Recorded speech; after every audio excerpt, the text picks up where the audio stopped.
The other day, I was talking to my wife about how some of my Star Wars takes are getting some traction and it's upsetting quite a few people in the fandom.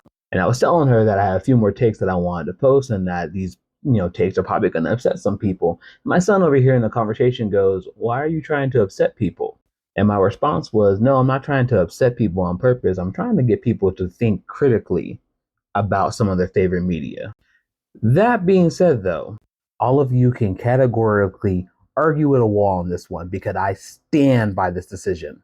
Jar Jar Binks is just as annoying and useless as C-3PO. I was seven when The Phantom Menace came out, and I could not stand Jar Jar when I was seven. And by the time I was seven, I had seen the original three over and over again because my dad was a big Star Wars fan.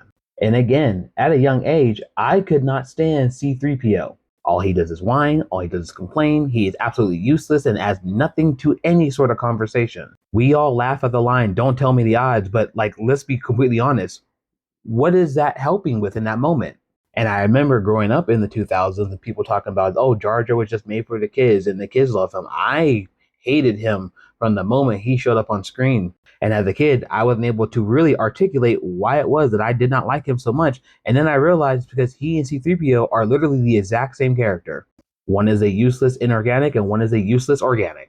But growing up in the 2000s, I kept hearing people talk about how Jar Jar was the reason why the prequel trilogy sucks so bad, only second to Hayden Christensen playing Anakin Skywalker. Which is why I love the fact that Ahmad Best and Hayden Christensen are getting the love they now deserve because they do deserve the love. And don't get me wrong, while Jar Jar was not my favorite character, he did not deserve the abuse he got. But as I got older and I kept telling people, "Hey, Jar Jar is just C-3PO and they're both useless," people couldn't understand that.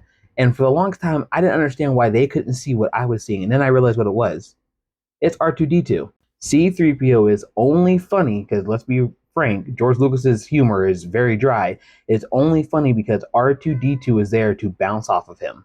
We laugh because R2D2 does not take C-3PO's bullshit. It's funny because R2D2 calls out C-3PO. So my argument is, if George Lucas had realized that and had created another character that was able to bounce off Jar Jar as the more logical and useful one, Jar Jar would be just as loved.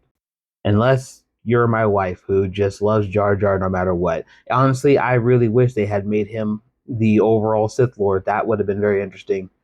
But it is what it is. We're in the wrong timeline, and Jar Jar Binks exists on his own.